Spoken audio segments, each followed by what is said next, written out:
Salam, hər vaxtınız xeyir olsun dəyərli izləyicilərimiz. Bugün Camal Kərimov və Könül Məmmədovanın müəllifi olduğu Time sınaq toplusundan zoologiya sınaq 2-nin izahını vermək istəyirəm. Öncə isə həmişə kimi qeyd etmək istəyirəm ki, əgər kanalımıza hələ də abunə deyilsinizsə abunə olun. Bildirişləri zəng işarəsinə toxunaraq aktiv edin ki, yüklənən ilk videolardan ilk hamıdan tez siz xəbərdar olun və faydalanın. Bu arada onu da qeyd etmək istəyirəm ki, vaxt darlığından videolar çəkə bilmirik. Amma çox istədilər, yəni bizdən zoologiya sınaqlarını və çalışacağıq ki, gücümüz çatan qədər, vaxtımız çatan qədər izahlar edək. Deməli, başlayaq sınağımıza. Birinci sualda deyir ki, uyğunluğu müəyyən edin. Qidalanmasına görə həm bitkilərə, həm də heyvanlara oxşardır. Bu baxırıq ki, deməli aşağıda da heyvanlar veribdir və onları biz uyğunlaşdırmadıq rəqəmlərlə hərfləri. Qidalanmasına görə həm bitkilərə, həm də heyvanlara oxşardır deyirsə, deməli burada mikrotrof qidalanan heyvanlardan söhbət gedir və mən bilirəm ki, heyvanların içərisində baxıram ki, yaşlı Evgelyana bu kriteriyaya uyur. Deməli 1 A yazaq 1-in qarşısına A. Böyük nüvə həyati proseslərə, kiçik nüvə isə çoxalmağa xidmət edir. Söhbət infizoterikdən gedir. Bilirik ki, onun 2 nüvəsi vardır. Deyilə işarələnib. Yalancı ayaqları hərəkət edir. Bunu hamı bilir, artıq hamıyordur. Hüceyrə daxili paraziti, bəli, bu da malyariya plazmodiumudur. Deməli 1A 2D, 3B 4C, 1A 2D, 3B 4C, o da C variantında. İkinci sualda hidranı qamçılı həzm hüceyrələri olmazsa hansı proses pozular? Burada olacaqdır hüceyrə daxili həzm. Çünki boşluq həzmdə, yəni hidrada ümumiyyətlə 2 cür həzm vardır. Biri hüceyrə daxili və hüceyrə xarici həzm. Burada hüceyrə xarici həzm boşluq həzmdir. Yəni orada olan deməli hüceyrənin daha doğrusu hidranın daxili qatında olan həzm hüceyrələrindən biri bilirik ki, həmçinin vəzlidir, biri qamçılıdır. Vəzli hüceyrələrin ifraz etdiyi deməli maddələrin təsirindən boşluq həzm gedir, yəni hüceyrə xarici həzm gedir. Qamçılı hüceyrələrin sayəsində isə hüceyrə daxili həzm gedir. Üçüncü sualda qurbağanın səs çıxarma orqanı harada yerləşir? Bu rezonatorlardır. Başın yanında yerləşir, bəli, verib A variantında və bu ancaq erkək fərdlərdə olur. Deməli 4-də sap qurdların dərə-zələ kisəsi təşkil olunmuşdur. Deməli sap qurdlar bədənləri üstdən kutikula ilə örtülüb. Altında isə yalnız uzun nəzələr yerləşir və eyni zamanda bunlarda yalnız say əzələlərdir. Yəni biz qurdların hamısına say əzələ deyəcəyik. Enozolaqlı əzələləri artıq boğum ayaqlardan etibarən deyirik. 5-ci sualda göl ilbizi hansı sinifin parazit nümayəndələri üçün aralıq sahib rolunu oynayır? Deməli göl ilbizi təbii ki, solucu qurdlar, yəni qaraciyər solucusunun bilirik ki, sürfələri orada aralıq sahib kimi göl ilbizindən istifadə edir. Anadontada yumurta hüceyrənin maylanması harada baş verir və inkişafı harada başa çatır? Anadontada həm mayalanma, həm sürfənin inkişafı, yəni daha doğrusu yumurtanın inkişafı mantia boşluğunda gedir. Amma çıxan sürfə bilirik ki, çıxır suda balığın bədəninə, hansı balığın bədəninə yapışaraq dərisində parazitə gedir. 7-ci sualda şəkildə verilmiş strukturlardan hansının yaranması amebin hüceyrəsinin qatılığından, mühitin qatılığından çox olması ilə əlaqədardır. Söhbət burada yığılıb açılan vakuoldan gedir. Çünki yığılıb açılan vakuol funksiyası nədən ibarətdir? Bu hüceyrə daxili, yəni ameb bir hüceyrədir və bütün proseslər o bir hüceyrənin içərisində gedir. Və yığılıb açılan vakuol oradakı təzyiqi tarazlayır. Su duz mübadiləsini tarazlayır. pH-ı tarazlayır, osmotik təzyiqi tarazlayır. Ona görə də qatılığını həmin deməli yığılıb açılan vakuol sayəsində tənzimləyir qatılıq, yəni artmasın və yaxud da azalmasın, susuzlaşmasın, belə deyim. O isə işarə olunub bizə görürük ki, ay, uçqa getdi. O işarə olunub bizdə 3 rəqəmi ilə burada, bu da C variantında verilmişdir. Qaraciyər sorucusu verilən mərhələlərin hansı və ya hansılarında sorumacılara sahib olur? Qaraciyər sorucusu həm yetkin fərddə bilir ki, 2 dənə sorumacı var, həm quyruqlu sürfəsində onun artıq sorumacı meydana gəlir, amma kirpitik sürfəsində sorumacı yoxdur. Bir də sistada artıq sorumacı da var, bağırsaqda var, yəni sista halında, yəni quyruqlu sürfə halından sonra sistaya keçir və sorumacıları qalmış şəkildə olur təbii ki. Ona görə də quyruqlu sürfə sista yetkin fərd A variantda verilibdir bizə lazım olan cavab. Verilən əlamətlərdən hansı boğum ayaqlarının hamısı üçün ümumidir? Baxaq görək, ürəkdə yalnız arterial qanun olması, yox, məsəl üçün boğum ayaqlar ümumiyyətlə bilir ki, tipi 3 sinfi ayrılır, həşəratlar sinfi və yaxud da cüclər sinfi, xərçəng kimlər və hörümçək kimlər sinfi. Bunlardan həşəratlar sinfinin ürəyində arterial orqan yoxdur. Onlarda bilirik ki, ürəkdən hemolimfadır. Ona görə A variantı getdi, səhvdir. Ürəyin qarıncıq hissəsində yerləşməsi bu da yanlışdır. Çünki deməli xərçəng kimlərdə baş döş hissədə yerləşir. Amma düzdür, hörümçək kimlərdə, həşəratlarda qarıncıq hissədə yerləşir. Amma deməli xərçəng kimlərdə baş döş hissədə yerləşir. İfrazat orqanının malpighi boruları olması bu da yanlışdır, ümumi deyil.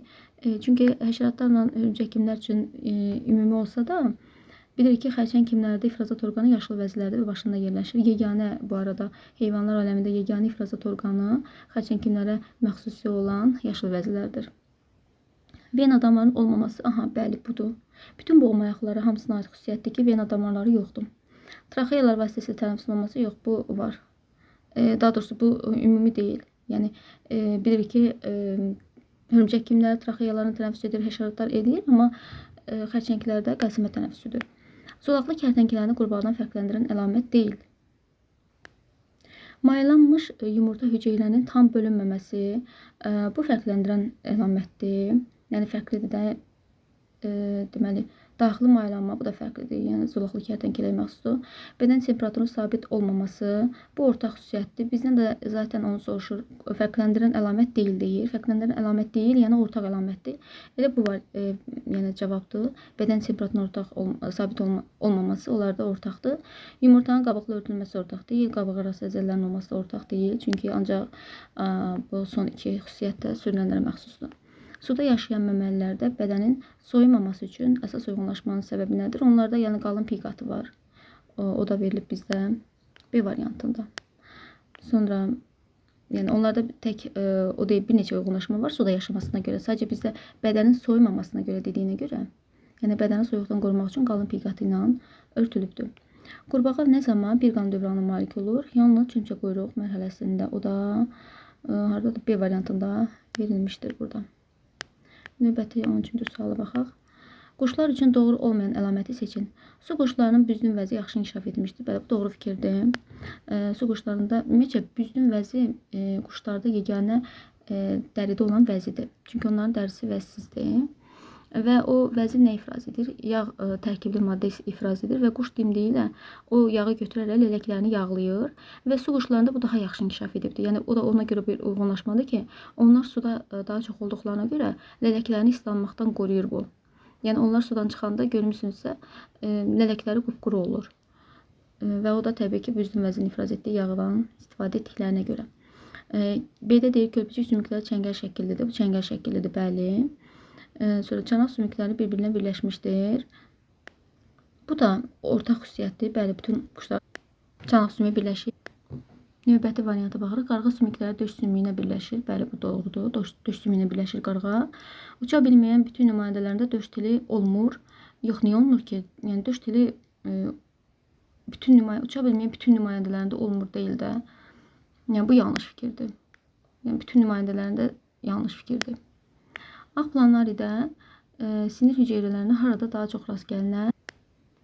Onlarda deməli bədənin ön hissəsində düyünlər var. Həmin düyünlərdən sinir sütunları gedir bədənin arxa hissəsinə doğru. Deməli düyün hardadırsa orada daha çox sıxlaşma gedibdir. Ona görə bədənin ön hissəsində olacaqdır. Növbəti 15-ci sualda bağırsaq boşluqlar tipində hansı hərəkət orqanoidinə rast gəlmək olar? Bağırsaq boşluqlar tipində deyir. Yəni bura diqqət etmək lazımdır. Məsələn, bağırsaq boşluqlar deyən kimi hər kəsin ağlına gəlir hidra. Hidra orada sadəcə, yəni şirin su hidrasını demək istəyirəm, orada sadəcə bir növdür. Və şirin su hidrasında olan deməli hərəkət orqanoidləri həm qamçı var, həm miafibril var, həm də ki deməli yalançı ayaq var. Yumurta hüceyrəsində, yəni maksimum götürəndə mən maksimum götürürəm. Amma ki bizdə deyir bağırsaq boşluqlar tipi. Bağırsaq boşluqlar tipinin bir-iki sifoid minizaları sinfi də var və onlarda da bilirik ki, deməli sülfəsi olan planula sülfəsində kirpiklər var. Deməli bağırsaq boşluqlar tipində olan hansı hərəkət orqanoidləri deyəndə bütün hərəkət orqanoidlərin hamısını deyə biləcəyik. Qamçını da, yalançı ayağı da, kirpiciyi də, miafibrili də deməli doğru cavab D variantı. Növbəti sual, nə oldu buna? Arı ilə meduzasının inkişaf siklında düzgün arıcılığı tapın. Deməli belə olur. Əvvəlcə deyim, sonra variantlar baxaq. Birinci yetkin meduza ayrı cinslidirlər bu arada onlar və Qamet inkişaf edir onlarda. Qametlər mayalanır. Mayalandıqdan sonra zigot əmələ gəlir. Zigotdan planula sülfə, kirpikli sülfə əmələ gəlir. Sonra və bu arada o hərəkətlidir. Sonra suyun dibinə çökərək burada hərəkətsiz polipə çevrilir. Polipdən isə növbəti efira, yəni sülfə əmələ gəlir. Ondan sonra da cavan meduza. Baxaq bizə nə veribdir variantlarda. Cavan meduza, planula yox. Cavan meduza, polip yox. Yetkin meduza, zigot, sonra planula, polip, cavan meduza, bəli, budur. C variantında dediyim fikirlər əks olunmuşdur. Əgər yaşıl evqlan işığa doğru hərəkət edərsə, bu yaşıl evqlan işığa doğru hərəkət edərsə, bütünlükdə hərəkət edir. Yəni o bir hüceyrədir və bir nöqtədən tutam A nöqtəsindən B nöqtəsinə bütövlükdən hüceyrəsini apardı. Yəni orqanizmini bütövlükdə apardı. Əgər orqanizm bütövlükdə hərəkət edirsə, hansısa qıcığa qarşı gedirsə və yaxud oradan uzaqlaşırsa fərq etməz. Yəni orqanizmini bütövlükdə, özünü bütövlükdə daşıyırsa, bu olacaq taksis. Və bu arada işığa doğru olduğuna görə olacaq fototaksis. Yəni doğru variant olur bizə C variantı. Evqlina uzun müddət ac qalarsa, əsasən hansı ehtiyat qida maddəsini istifadə edər? Evqlina bilirik ki, miksotrop qidalanılan heyvandır və o fotosintez edərək öz deməli yəni qidasını, üzüm maddəsini özü hazırlayır. Və sonra ac qalanda, yəni işıq olmayanda, günəş enerjisi olmayanda o ondan istifadə edir. Və onun sitoplazmasında toplanan ehtiyat qida maddəsi nişastadır. Əslində heyvan olsa da, biz demişik heyvanlarda glikogen toplanır. Glikogen toplanır. Bitkilərdə nişasta toplanır demişik. Amma evqlinada sitoplazmasında olan nişastadır. Buna görə də nə götürürük? Götürürük A variantı. Sonra hansı məməlilərdə arxa ətraflar rudiment halında qalmış, ön ətraflarda barmaq falanqalarının sayı artmışdır? Bunların içərisində deməli balinalardır cavab. Çünki bunlarda bilirik ki, arxa ətraflar rudimentdir. Ön ətraflar isə barmaq falanqaları uzanmışdır. Onlar da üçgəcə çevrilmişdir. Cavab A variantı. Növbəti sual 20. Həşəratlarda xitinləşmiş kutikulanın yerinə yetirdiyi funksiyaya aid deyil. Xarici skeletonla oynayır, bəli. Enina zolaqlı əzələləri birləşdirir, bəli. Artıq su itkisinin qarşısını alır, bəli. Dayaq müdafiə funksiyasını, bəli. Qazlar mübadiləsini təmin edir, xeyr. Yəni qazlar mübadiləsini necə yerinə getirsin? Quşlarda kontur lələklərinin üzərində olan qarmaqçıqlar olmasa nə baş verər? Lələklərin bir-birinə birləşməsi pozular. Yəni onların tamlığını qoruyur, onların sərgəli formada belə deyək, dayanmasını təmin edir, tənzimləyir. Qurbağanın ürəyini mədəciyində olan qan müvafiq olaraq uyğunlaşdırın. Deməli, venoz qan gedəcəkdir dəriyə, birdən ağciyərə gedəcək ki, yəni orada təmizlənsin. Arteriyal qan başa gedir onlarda, qarışıq qanda, deməli, hanı bu, hara getdi oxum? Qarışıq qanda bədənə gedir. İndi gələk bunu seçək də necə oldu? Belə. B variantına oxşuyur. Görün. Düzdür. B variantına oxşadı. Çəkdiyim şəkil. Növbəti sual. Balıqlarda hansı əzələlər iradə olaraq yığıla bilər? İradə olaraq yığıla bilər. Yəni balıq üzəndə hansı əzələrini istifadə edəcək?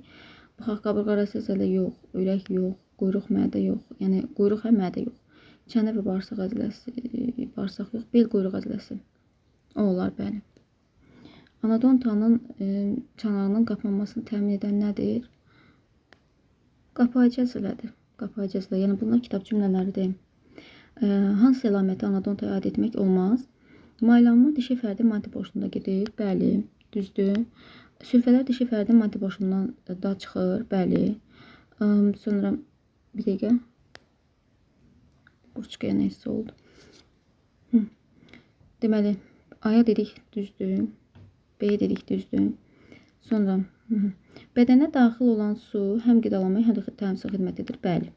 Cinsi dimorfizm müşahidə olunmur. Bəli, düzdür də müşahidə olunur. Baxanda yəni seçmək olmur ki, bu erkəkdir, dişidir. Cinsi dimorfizm odur ki, yəni baxan kimi bilirsən ki, bu dişidir, erkəkdir. Yəni xarici görünüşündə morfoloji xüsusiyyətlərinə görə özünü göstərir. Ona görə müşahidə olunmur bunu. İki cinslidir, yox. Anadonta iki cinslidir, ayrı cinslidir anadonta. Sonra infuzor tərlikdə uzun kirpiklərin itməsi ilk növbədə hansı funksiyanın pozulması səbəb olar? İlk növbədə pozulacaq qidalanması. Çünki uzun kipriklər, deməli ağız, onlarda hüceyrəvi ağız var, onun ətrafında uzun kipriklərdir daha doğrusu. Onlar suyu sanki ötürür ağıza doğru. Amma belə də bədənin üzəri bütünlükdə, yəni kirpikçiklərin örtülü, bunlar da hərəkətə xidmət edir. Uzun kirpiklər dediyinə görə söhbət qidalanmaya xidmət edən kirpiklərdən gedir. 27-də neştərçi haqqında hansı fikir doğrudur? Sinir borusu bağırsağın alt hissəsində yerləşir. Bu yanlışdır. Əksinə, üstdə sinir borusu yerləşir. Altda bağırsaq yerləşir, aşağıda yerləşir bağırsaq. Xorda sinir borusundan uzun olub, onun alt hissəsində yerləşir. Bu doğru fikirdir. Bizdən də zaten doğrunu soruşur. Ona görə də elə bunu işarələyəm. Amma o birislərə də baxaq yenə. Xorda ilə bağırsağın arasında sinir borusu yerləşir. Yox, dedikdən yəni necə?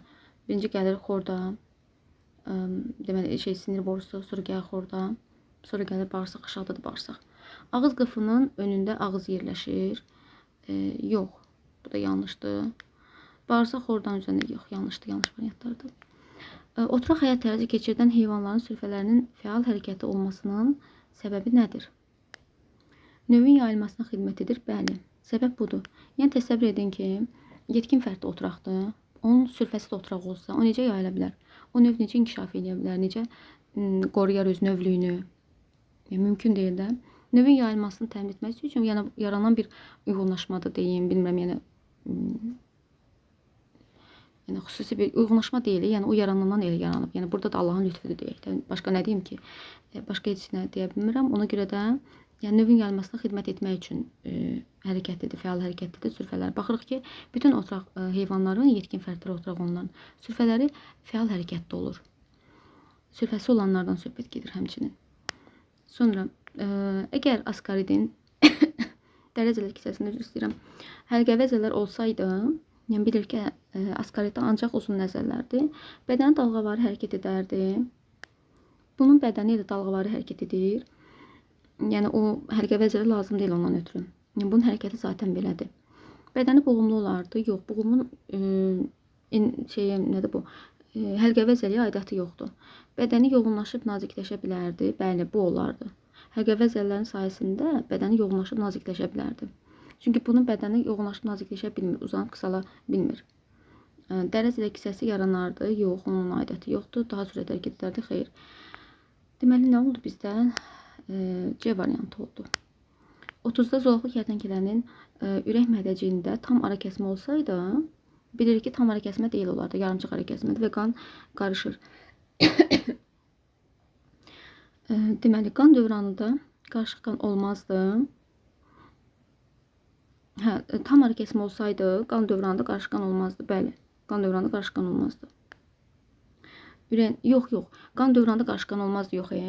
Ürəyində ara kəsmə tam olsaydı əgər, məsəl üçün, timsahların ürəyində tam ara kəsmə var, amma qan dövranda yenə qarışıq qan var. Yəni o ürəyində olan ara kəsmə ilə bağlı deyil. Çünki ola bilər ki, ürəyində tam ara kəsmə olsun, qarışıq qan ürəkdə olmasın. Amma ürəkdən çıxan momentdə, çıxan zaman da qan qarışa bilsin. Damarlar elə yerləşib ki, məsələn, timsahda qan qarışır. Artıq orada, üzr istəyirəm, bədənə qarışıq qan gedir.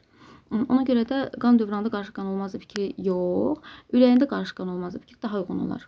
Yəni ona görə də bütün variantları oxumaq lazımdır. Sualı A variantını görən kimi uyğun bilib həmən işarə eləməyək. Yaxşı gördüm, B variantında verib ki, ürəyində qarışıq qan olmazdı. Bəli. Ürəyində yəni aydın məsələ ki, qarışıq qan olmazdı. Ürəyində tam ara kəsmə var, 4 hissədən ibarətdir. Sağ tərəfdə venoz qan, sol tərəfdə deməli arterial qandır. Ürəyində təmiz bu qanlar olardı, 2 növ. Amma çıxandan sonra indi orası bizi maraqlandırmaz. Növbəti sual 31. Çoxalma ilə əlaqədar hansı xüsusiyyətlər yalnız məmələrə aiddir? Cinsi hüceyrələrin yaranması yox, bu bütün canlılara aiddir. Əksər canlılara. Daxili maylanma yalnız məmələrə deyir. Yalnız məmələrə daxili maylanma, yəni yalnız məmələrə aid deyil də. Məsələn, quşlarda var, sürünənlərdə daxili maylanma gedir. Hətta balıqlardan da onlarda maylanma xarici olsa da bəzi balıqlar var, daxili maylanma gedir. Sonra diri bala doğma yox, bu da yəni əksər canlılarda var. Məsələn, quşlarda yoxdur, qalanlarında var. Rast gəlmək olur, yəni diri bala doğma hallarına. Yəni bir də qurbağalarda da yoxdur. Nəsli qayğısına qalma yox, bu da yalnız məmələrə aid xüsusiyyət deyil. Məsələn, balıqlarda da var nəsli qayğısına qalma, quşlarda da var, yüksək səviyyədə inkişaf edibdir. Sonra plasentanın olması, bəli, bax bu yalnız məmələrə aid xüsusiyyətdir, özü də ali məmələrə aid xüsusiyyətdir. Əgər orqanizm çoxlu sayda hüceyrələrə malikdirsə və hüceyrələr ixtisaslaşmayıbsa, onu hansı orqanizmlərə aid etmək olar? Ona aid etmək olar bağırsaq boşluqları tipinin nümayəndələrinə. Çünki onlarda hüceyrələr çoxlu olsa da, yəni çox hüceyrəli olsa da, ektoderma və entoderma qatından ibarət olsa da, onlarda hüceyrələr ixtisaslaşmayıb, yəni orqan toxuma yoxdur. 33-cü sualda deyir ki, göl elbisinin böyrəyi quruluşuna görə hansı heyvan nifrazat orqanına bənzəyir? Göl elbisinin böyrəyi nefridi formasındadır, yəni nefridiləri xatırladır. Bu da oxşayacaq demək soxulcanın metanefridlərinə oxşuyur. Hətta soxulcanda kimi qıf şəkilli tərəfi və demək borcuq tərəfi var. Sadəcə fərqli olaraq məsələn soxulcanda qıf şəkilli tərəf bədən boşluğuna tərəfdir. Qıf olan tərəfi metanefridinin. Bunlarda isə metanefridi deyil. Bunlarda yəni boğum olmadığına görə meta sözünü götürüyor da nefridi deyirik. Amma bir də fərq nədir? Bunlarda deməli bu qıf olan hissəsi, yəni nefridinin belə deyək də bu form buçqa getdi bir dəqiqə. Bu formadadır, sanki belə bir şeydir. Belə. Bu hissəsi baxır mantia boşluğuna. Bu hissəsi açılır, yəni kənara. Deməli, soxulcan toxunmanı, qidanın dadını və işığı necə hiss edir? Deməli, necə hiss edir? Müvafiq hiss orqanları yox. Bunların xüsusi hiss orqanları yoxdur. Getdi. Dərdə olan sinir düyünləri yox. Dərdə olan hiss edici hüceyrələr vasitəsilə bəli. Bunlar vasitəsilə hiss edir. Növbəti sual, balıqlarda qan dövranının düzgün dövr etmə ardıcılığı necə olmalıdır? Deməli, balıqlardan ürəkdə bilirik ki, 2 dənə kamera var, bir qulaqçıq, bir mədəcik və bunlarda bir qan dövranı var təbii ki, çünki qan gedib, deyəcəm, niyə? Bunlarda ürəyində də və yalnız venoz qan olur.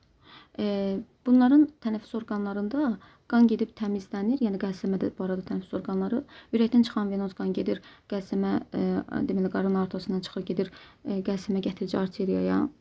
Orada təmizlənir, amma oradan çıxandan sonra ürəyə yenidən qayıtmır. Qəlsəmə çıxarıcı arteriyasından qoşulur bel arteriyasına və bədənə digər bütün hissələrə, başa da gedir, önə də gedir, arxaya da gedir, hər tərəfə paylanır. Deməli, necə oldu bunlardan?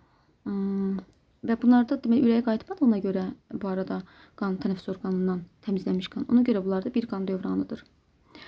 Balıqlarda baxaq görək, deməli, hardan başlayaq? Qulaqçıqdan, mədəcikdən çıxsaq, mədəcikdən getsək, gəl mədəcikdən yox, qulaqçıqdan gedək də belə. Qulaqçıqdan getsək, qulaqçıqdan qan gedəcək, sonra mədəciyə, birdən gedəcək 2-yə. Sonra qarın arteriyası götürəcək qanı, dediyim kimi venoz qanı, sonra aparacaq onu, deməli qəlsəmə aparacaq arteriyaya, sonra qəlsəmə aparacaq arteriyadan çıxacaq qan, qəlsəmə üst arteriyaya çıxacaq, yəni 5-ə, oradan sonra qoşulacaq bel arteriyasına. Ondan sonra başa, bədən digər hissələrinə gedəcək və bədəni, orqanizm bütün hüceyrələrini oksigenlə, təmiz qanla təmin etdikdən sonra venalara toplanaraq demək qayıdacaq ürəyə. Oldu 1, 2, 3, 5, 4, 6, 5, 4, o da A variantında görülür ki, verilib. Qədim quşların nəsli kəsilmiş nümayəndəsi olan Arxeopteriksin uça bilməməsinin səbəbini nə ilə izah etmək olar? Nə ilə izah etmək olar? Baxaq, deməli, döyüş dilinin olmaması ilə. Bəli, çünki onlarda döyüş dili yox idi. Onlarda sadəcə süzmə hərəkəti var idi. Yəni, bir ağacdan digərinə süzmə hərəkəti edirdilər. Amma uçmaq yox idi. Yaşlı Evgelenada xromatoforların maksimum sayı neçə edər? 20-25 xromatofor var onun sitoplazmasında. Maksimum dediyinə görə 25 götürərik. Bağırsaq boşluqlar haqqında hansı mülahizə doğru deyil? Bədəni 2 rüşeyin vərəqindən əmələ gəlmişdir. Bəli. Ektoderma və entodermadan ibarətdir, dedik bayaqda. Bağırsaq boşluğu entodermaya qatı ilə əhatələnmişdir, bəli. Hamısı hermafroditdir və yalnız yırtıcı həyat tərzi keçirdir. Yox, hamısı hermafrodit deyil. Bağırsaq boşluqlar bu arada deyir, yəni tip olaraq deyir. Yəni burada hamısı hermafrodit ola bilməz. Onun bir neçə sinif var, 3 sinif var və orada məsəl üçün hansısa hermafrodit ola bilər, amma ən azından biz bilirik ki, yəni Aurelia meduzası hermafrodit deyil, yəni o ayrı cinslidir. O ki qaldı ümumiyyətcə bağırsaq boşluqlar tipinin heterozoalar sinfinə. Hətta orada biz də deyə bilmərik ki, hamısı hermafroditdir. Çünki şirin su hidrası hermafroditdir. Bəlkə hidra cinsinin elə nümayəndələri var ki, elə ayrı cinslidir. Ona görə o fikir doğru deyil. Elə bu yanlışdır. Sonra obrislərə baxaq. Dalaca hüceyrələr qidanın tutması. Dalaca hüceyrələr ortaq xüsusiyyətdir. Yəni onların xarakterik xüsusiyyətidir. Çox hüceyrələr olsalar toxum orqanları yaranmamışdır. Bayaq da bunu dedik. Bəli. Bunlarda toxum orqanı yoxdur. Elə doğru variant C variantıdır. Həlqəvi və sap qurdların bədən boşluqları üçün ümumi cəhət hansıdır? Həlqəvi və sap qurdlar. Selomun olması yox. O selom deməli aid deyil sap qurdlara. İlk bədən boşluğunun olması, bu da sap qurdlara aiddir, həlqəvilərə aid deyil. Bədən boşluğunun parenximiyada dolu olması, bəli, bu heç birisinə aid deyil. Bir dəqiqə. Yox, bədən boşluğunun parenximiyada dolu olması ümumi cəhət hansıdır? Yox, hətta heç birisinə aid deyil. Yəni heç birisinə də deyil də parenxima yastı qurdlar tipinin nümayəndəsinə aiddir. Yastı qurdlara aiddir. Onlarda çünki bədən boşluğu yoxdur, parenxima ilə doludur orqanların arasında. Deməli, D-də deyir ki, bədən boşluğunun maye ilə dolu olması, bəli, bax bu ortaq xüsusiyyətdir, hər ikisinə aid olan xüsusiyyətdir. Sonra Y-də də nə deyir? Birinci və ikinci bədən boşluqlarının bir-birinə qarışması yox. Sap qurdlarda ümumiyyətlə ikinci bədən boşluğu yoxdur. Həşəratın qarın sinir zəncirində 9 ədəd sinir düyünü olarsa, neçəsi daha yaxşı inkişaf edər? Yəni bu dərslikdə olan cümlədir. Bilirik ki, həşəratda 3 dənə düyün var ki, hansı ki onlar sinir düyünü, onlar daha yaxşı inkişaf etmişdir. Deməli, doğru variant 3. Bu qədər əziz izləyicilərimiz. Sona qədər dinlədinizsə, əməyə hörmət naminə bəyənsəniz, biz də şad olarıq. Paylaşsanız, daha da şad olarıq.